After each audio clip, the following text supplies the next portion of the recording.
اعوذ باللہ من الشیطان الرجیم بسم اللہ الرحمن الرحیم۔ السلام علیکم ناظرین، میں ہوں آپ کا ہوسٹ محمد عقیل اور ہمارے اس چینل میں خوش آمدید۔ دوستو، حضرت موسیٰ علیہ السلام کے دور میں ایک نہایت ہی غریب شخص تھا، اتنا غریب کہ اس کے کئی روز فاقوں میں گزر جاتے تھے۔ ایک دن جب حضرت موسیٰ علیہ السلام کوہ طور پر اللہ تعالیٰ سے ہم کلام ہونے کے لیے گئے، اس شخص کی آپ علیہ السلام سے ملاقات ہو گئی اور وہ شخص کہنے لگا کہ اے کلیم اللہ، آپ علیہ السلام کوہ طور پر جا رہے ہیں کہ آپ میری فریاد اللہ تعالیٰ کی بارگاہ میں یہ پیش کریں کہ میری زندگی میں آنے والا رزق مجھے ایک دم سے ہی دے دیں تاکہ میں چند دن تو اچھی طرح سے کھا پی سکوں۔ تو حضرت موسیٰ علیہ السلام نے اس کی فریاد اللہ رب العزت کی بارگاہ میں کی۔ پروردگار عالم نے اس کی فریاد قبول فرما لی اور اسے چند بکریاں، گندم کی چند بوریاں، جو چیزیں اس کے مقدر میں تھی وہ چیزیں سب عطا کر دیں۔ اسی طرح ایک سال کے لگ بھگ کچھ عرصہ گزر گیا تو حضرت موسیٰ علیہ السلام کو خیال آیا کہ میں نے فلاں شخص کی بات کو اللہ رب العزت کی بارگاہ میں پیش کیا تھا اور اللہ نے اس کا سارا رزق اس کو عطا کیا تھا اور اس نے اپنا رزق کھا کر ختم کر لیا ہوگا اور نہ جانے اب کس حال میں ہوگا۔ لہذا حضرت موسیٰ علیہ السلام اس کی خبر گیری کے لیے اس کی طرف چل دیے اور حضرت موسیٰ علیہ السلام اس کے گھر پہنچے تو آپ علیہ السلام نے دیکھا کہ اس نے ایک عالی شان مکان بنایا ہے، اس کے دوست آئے ہوئے ہیں، ان کے لیے دسترخوان بچھائے ہوئے ہیں اور ان پر قسم قسم کے کھانے پڑے ہوئے ہیں اور سب لوگ آ رہے ہیں، کھانا کھا رہے ہیں اور جا رہے ہیں۔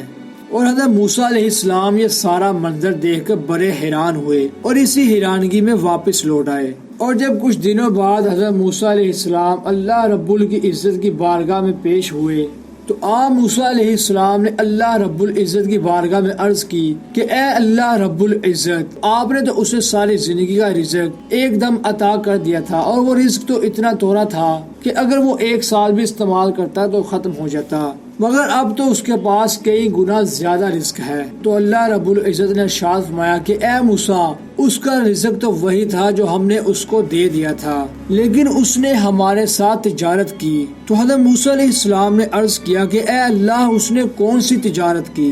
اللہ تبارک و تعالی نے ارشاد فرمایا کہ اس نے مہمانوں کو کھانا کھلانا شروع کر دیا اور میرے راستے میں خرچ کرنا شروع کر دیا، اور میرا یہ دستور ہے کہ میرے راستے میں جو 1 روپیہ بھی خرچ کرتا ہے میں اسے کم از کم 10 روپیے دگنا دیتا ہوں، جبکہ اس کو تجارت میں نفع بڑا ہوا ہے، اس لیے اس کے پاس مال و دولت بہت زیادہ ہو گئی ہے۔ ناظرین اکرامی، اس واقعے سے ہمیں معلوم ہوا کہ اللہ کی راہ میں پیسے خرچ کرنے سے کم نہیں ہوتے بلکہ بڑھتے ہی جاتے ہیں۔ ناظرین اکرام، یہ بات تو طے شدہ ہے کہ اللہ رب العزت کی بارگاہ کے ساتھ تجارت کریں تو ہمارے مال میں بے پناہ اضافہ ہوتا ہے۔ رب العزت کی بارگاہ میں 1 روپیہ دیں تو ہمیں اس کی بجائے 10 ملتے ہیں۔ تو ناظرین اکرام، سب سے پہلے ہمیں اللہ رب العزت کی بارگاہ میں یقین کرنا چاہیے، کیونکہ یقین سب سے بڑی دولت ہے۔ تو ناظرین، یہ تھی ہماری آج کی مختصر ویڈیو۔ ہم امید کرتے ہیں کہ آپ کو آج کی ہماری ویڈیو کافی پسند آئی ہوگی۔ ویڈیو پسند آنے کی صورت میں ہمارے چینل کو سبسکرائب، ویڈیو کو لائک اور شیئر ضرور کر دیجیے۔ پاس ہی موجود بیل آئیکن کو بھی کلک کیجیے تاکہ آپ کو ہماری ہر نئی آنے والی ویڈیو کا نوٹیفیکیشن ملتا رہے۔ اپنے دوستوں، رشتہ داروں، کے تمام لوگوں کا بہت خیال رکھیے گا۔ پھر ملتے ہیں ایک اچھی اور نئی ویڈیو کے ساتھ، تب تک کے لیے اللہ حافظ۔